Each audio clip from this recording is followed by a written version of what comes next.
in England, and this is a chat about the agricultural revolution in England, otherwise was known as the Agrarian Revolution. And there's lots of different revolutions in farming. There was the early Middle Eastern stuff, flooding of fields. There was Middle Ages stuff. There was stuff in France, stuff all over the place. But the main agricultural revolution was in England, Britain, prior to the Industrial Revolution. And it encompasses different things. It encompasses things like, for example, steel, power, water. It encompasses things like the enclosure of land, literally fencing off land.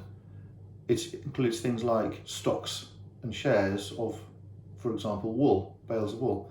So what happened was, as the populations in cities grew, there was a growing demand for more food. There were more people.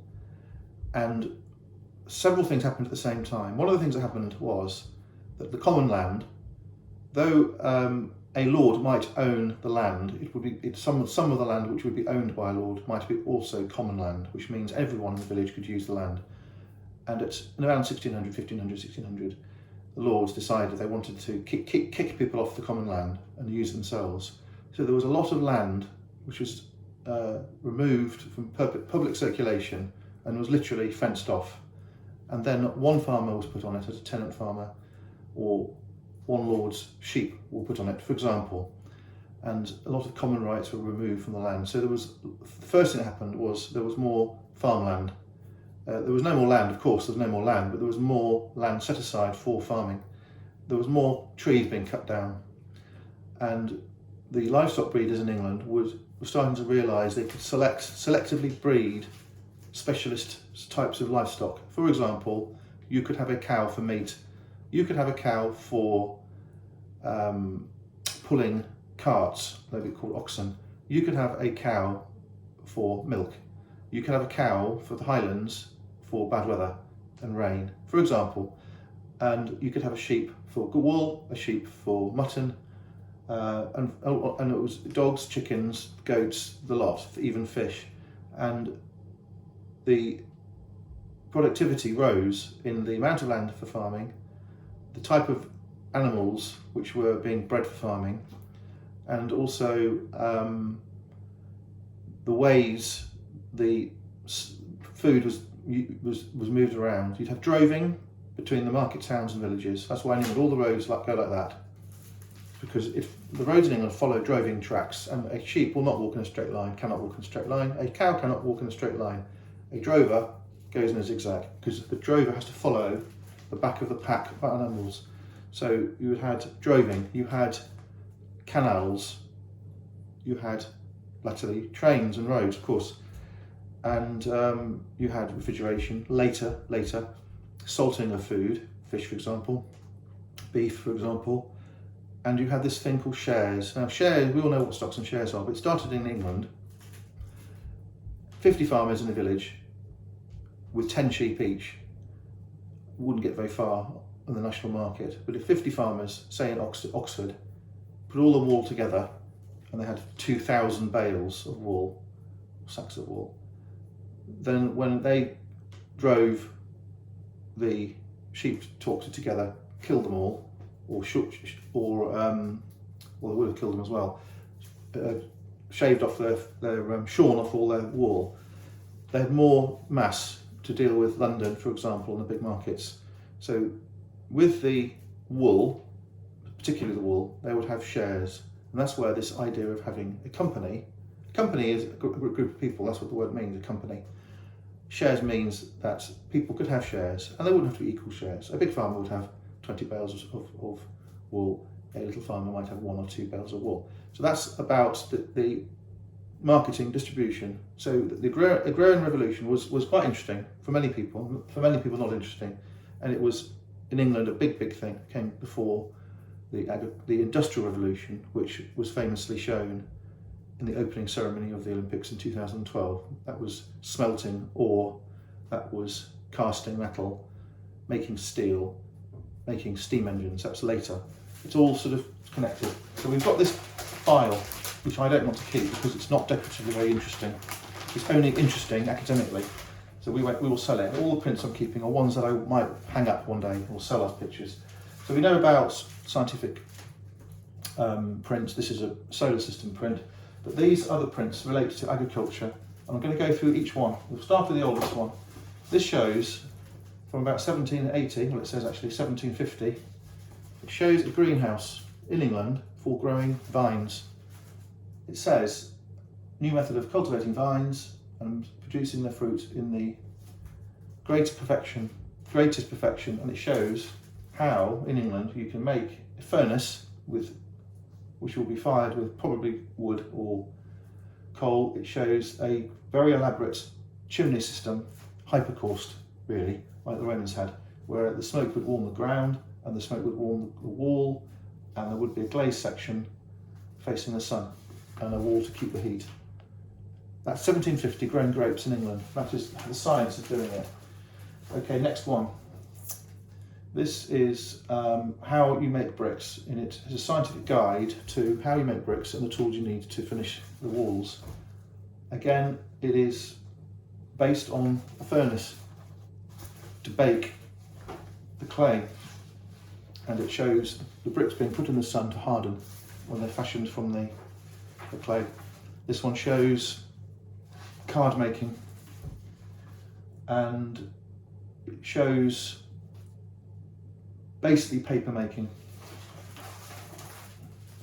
This one shows how you make cream. There is a dairy. There is a lady with all the devices to churn the milk, to make the cream, to make the butter. This one shows how you raise pigeons. And there is a pigeon house, so we call that in France a pigeonnier. And a estate in England could be measured by the size of the pigeonnier. You could count the holes and you could divide it by area of footage. I'm not quite sure what the sum is, and you would know how big the owner's land was. The owner of the house would take the pigeons from the inside of the roosting area. Each pigeon hole would have a pigeon and a nest and eggs and baby birds, and they would eat the eggs and the baby birds. Sometimes they would eat the big birds. Okay, next, that's livers. That's anatomical, that's just in there. This one shows, I don't know what that shows. This one shows something else, I don't know what it shows. Dealing with sugar. I suggest this one comes from the plantations and has cattle driving a mill to make the sugar. Okay, next one. This is a later book. This one probably is early 19th century, and it shows these metal farming implements which were part of the later stages of the agricultural revolution. These ploughs and tillers, cultivators, metal prongs, and were dragged over the farm by cattle, oxen or horses. And in England we had those shire horses, which is those huge horses which were bred for pulling these things. And you might have a team of 4 horses, for example, if you had a big plough. It shows you how to make, this one, they're random, this shows how to make an embankment on a river so the river doesn't flood. This one shows how you make a cattle pen. This one shows how you make a feeding trough in a barn for cattle. This one shows how you make a farmyard. And if in England you'll see, in all the houses, big houses, even the medieval ones, you'll see a modern range of farm buildings, usually 1860s. Beautifully built, but they're scientifically built. And they're in a quadrangle. They have all the features. They have all the drains, all the non-slip floor, for example, in the stables, so the horses don't fall over.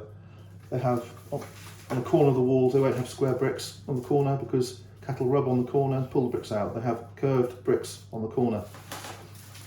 And this was science, basic science. More ploughs. Threshing machines. Threshing machines were run by cattle, later steam. And this goes on and on. It then shows us grasses, how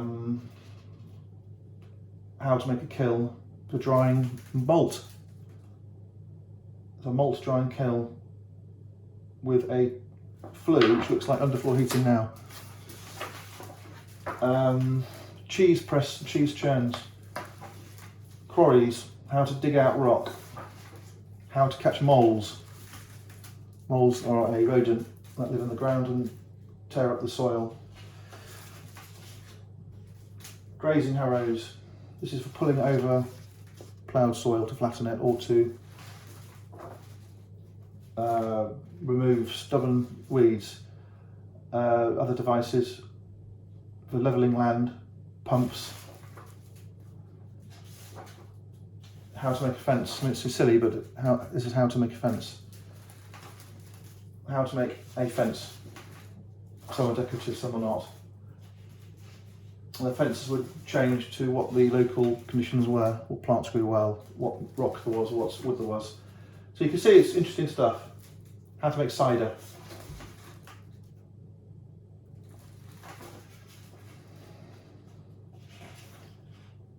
Elaborate buildings for pigs.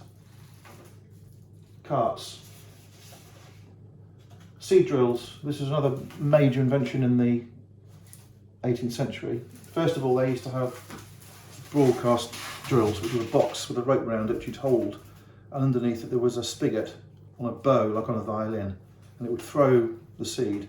Later on, they developed literally seed drills, which we pull in a field, and the fingers in the soil push the seeds into the ground.